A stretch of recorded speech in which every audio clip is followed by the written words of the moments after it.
জীবন কখনো পরিকল্পনা মাফিক চলে না, তবে সংসারের কাজকর্মগুলো একটু পূর্ব কল্পনা করে নিলে যে কিভাবে কি করব সকাল থেকে, আসলে সকালের কাজগুলো যদি একটু রুটিন মেনে করা যায় তাহলে কাজগুলো অনেকটাই সহজ হয়ে ওঠে। আর সকাল থেকে সন্ধ্যা পর্যন্ত কী কী করলাম, চলুন সেটাই শেয়ার করি। নমস্কার বন্ধুরা, আমি অনু, হ্যাপি লাইফ উইথ অনুর আরও একটা নতুন ব্লগে আপনাদের সকলকে মন থেকে জানাই অনেক অনেক স্বাগত। কেমন আছেন আপনারা? আর এই প্রচণ্ড গরমে আমার তো একদমই অবস্থা খারাপ, গলা প্রচণ্ড ব্যথা, তাই ভয়েস দিতে একটু কষ্ট হচ্ছে। যাই হোক, নিজের কাজ সে তো করতেই হবে। আর সকালবেলা চা আর মুড়ি দিয়ে দিনটা শুরু করলাম।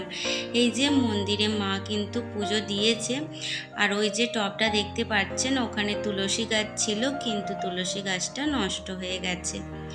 ভাবছি ওই টবটা বের করে নেব, আর যেহেতু ওপরটা ছাওয়া আছে, রোদ্দুর পায় না, সেই কারণেই নষ্টটা হয়েছে।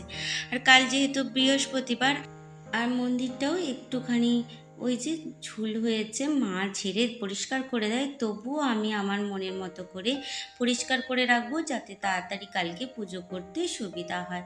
চলুন তাহলে বাকি কাজগুলো করে নিই। আর ওপর ঘরে চলে এসেছি বিছানাপত্র গোছাতে।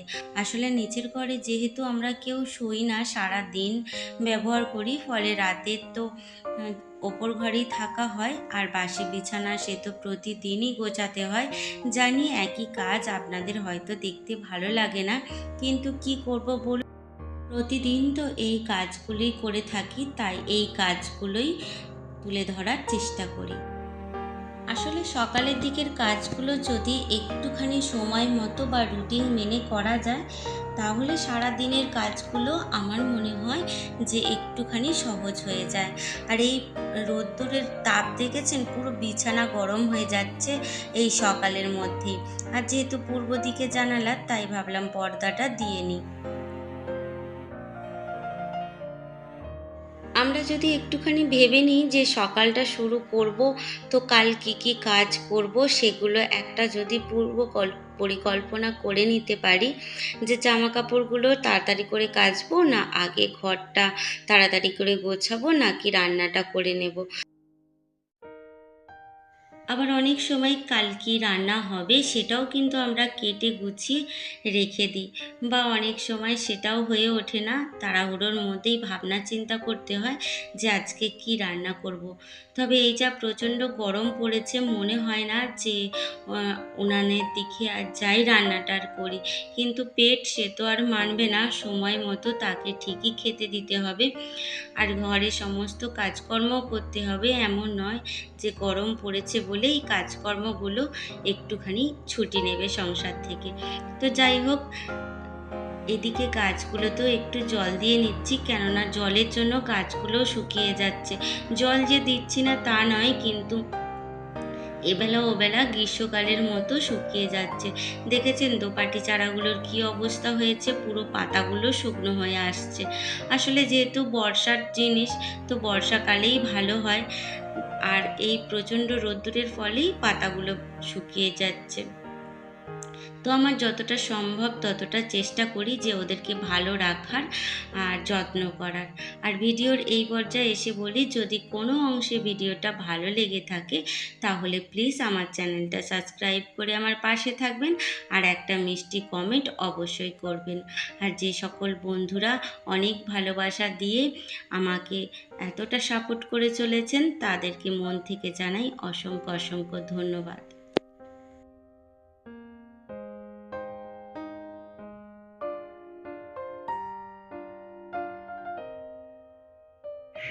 আর যা প্রচণ্ড পরিমাণে গরম, এই গরমে সত্যিই শরীর খারাপ হয়ে যাচ্ছে। আমার তো গলা ব্যথা আরম্ভ করে দিয়েছে, কেননা ঘেমে গিয়ে আর জল খাচ্ছি ঠান্ডা, তার ফলে গলা ব্যথা করে দিচ্ছে। এমনিতেই সর্দি জ্বর তো সবার ঘরে ঘরে রয়েইছে ঠান্ডা গরমের জন্য। জানি না আবার কবে বৃষ্টি হবে, কবে আবার একটুখানি ঠান্ডা হবে।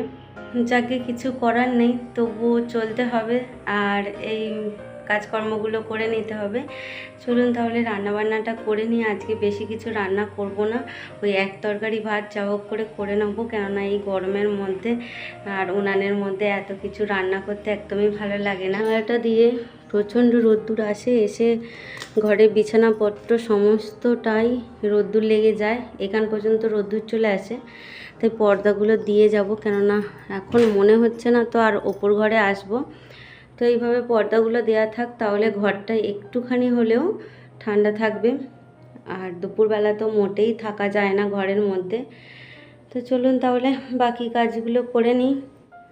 এই যে মায়ের ঘরেও এখানে পর্দাটা লাগিয়ে দিয়েছি, নাহলে বিছানাপত্র একদম গরম হয়ে যাবে, যেহেতু এদিকটা পূর্ব দিক, এই যে রোদ্দুরটা একদম চলে এসেছে, তো সেই কারণে পর্দাটা দিয়ে দিয়েছি। বলেইছিলাম যে আজকে বেশি কিছু রান্না করব না, তবে এই রান্নাটা কিন্তু আমি কালকেই ভেবে রেখেছিলাম। এটা আমার পূর্ব পরিকল্পনাতেই ছিল যে আজকে সয়াবিন রান্না করব।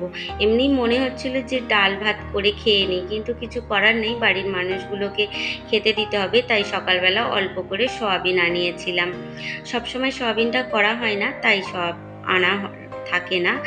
আর এই যে আমার বৌদি দিয়ে গেছে দুটো লেবু, তো আজকে সয়াবিনের তরকারি আর এই পাতি লেবু, আর কিচ্ছু থাকবে না রান্নার মধ্যে, কেননা এই গরমে আর সম্ভব নয় যে উনানের মধ্যে রান্না করা।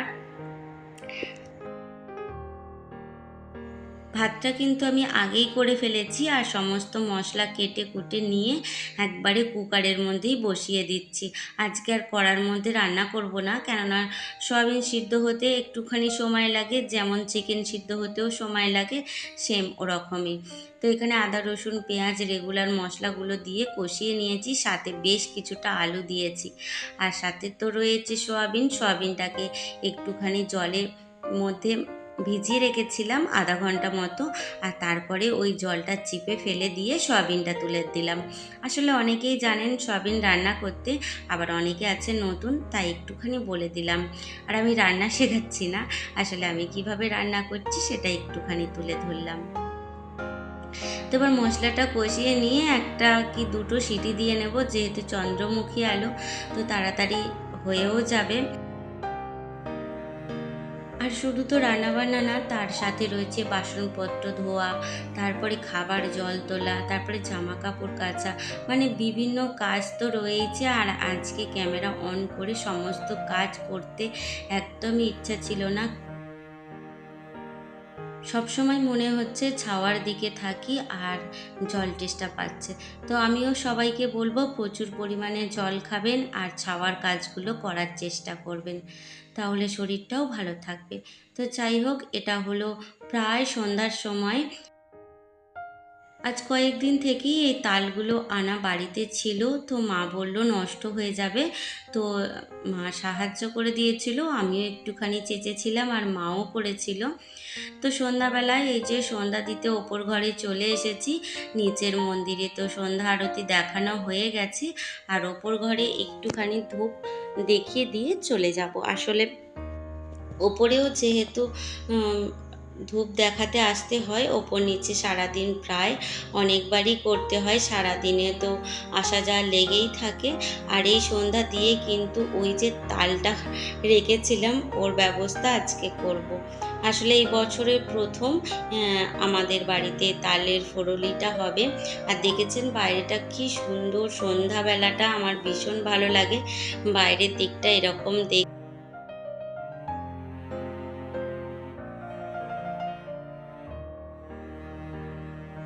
আর এই যে এখানে মা কিন্তু তালফুরুলিগুলো ছাড়তে আরম্ভ করে দিয়েছে, আমি একটুখানি ক্যামেরা করছিলাম আর মা ছেড়ে দিচ্ছিল, আর আমি সানচাই করে ছেঁকে তুলে নিচ্ছিলাম, ভাজা হয়ে যাওয়ার পর অবশ্য যদিও। আর এখানে ভালো করে আপনাদেরকে দেখাবো ভেবেছিলাম, কিন্তু ওই যে আমার ফোনের ব্যাটারিটা লো হয়ে গেছিলো, তাই সেইভাবে দেখাতে পারলাম না। আর আপনারা তো অনেক সুন্দর করে তালফুরুলি করেন, তবে আমার মাও খুব সুন্দর করে করে। এই যে চলে এসেছি গরম গরম তালফুরুলি খেতে, আর আপনাদেরকেও আমন্ত্রণ জানাচ্ছি তালফুরুলি খাওয়ার জন্য। তাহলে আজকের মতো আসি, দেখা হবে আবার কালকে। ততক্ষণ খুব ভালো থাকবেন আর নিজেদের খেয়াল রাখবেন।